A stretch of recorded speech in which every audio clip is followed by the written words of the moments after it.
اعوذ باللہ من الشیطان الرجیم بسم اللہ الرحمن الرحیم۔ تمام دیکھنے اور سننے والے ناظرین کو میری طرف سے السلام علیکم۔ آم کا مربع زیادہ سے زیادہ کھایا کریں، اس سے ٹانگوں کے پٹھے مضبوط ہوتے ہیں۔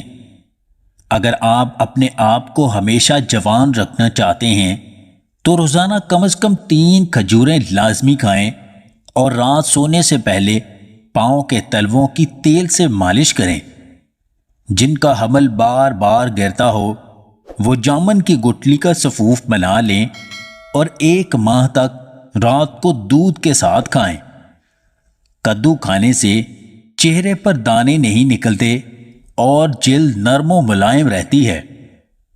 جریان اور احتلام میں کیلا کھانا انتہائی مفید ہے کیونکہ یہ معدہ کو گاڑھا کرتا ہے۔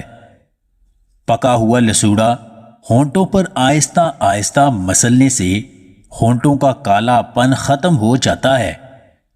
کھانا کھانے کے بعد اگر آپ 1 سیب کھانے کا معمول بنا لیں تو آپ کو کبھی قبض نہیں ہوگی۔ دہی میں پیاز اور لیموں کا رس ملا کر کھانے سے چہرے پر کمزوری نہیں آتی۔ کسی کو اس کے نام سے پکارنا اس کے دل میں آپ کے لیے محبت بڑھانے کا کام کرتا ہے۔ پیاز کا پیسٹ ناک پر لیپ کرنے سے کچھ ہی دنوں میں پیٹ کی چربی کم ہونا شروع ہو جائے گی۔ صحت مند رہنے کے لیے چاول کھانے کے بعد آدھا گھنٹہ تک پانی نہ پئیں اور روزانہ صبح کم از کم 30 منٹ پیدل چلیں۔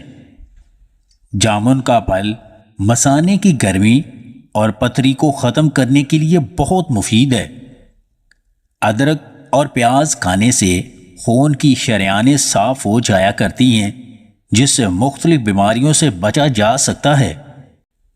باعث سکون بنیے۔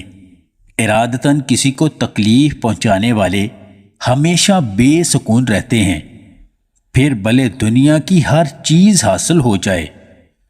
اگر آپ کو ہماری یہ ویڈیو پسند آئے تو اسے لائک اور شیئر ضرور کیجیے گا، اور مزید ویڈیوز حاصل کرنے کے لیے دیسی ٹپس پوائنٹ چینل کو سبسکرائب کر لیں۔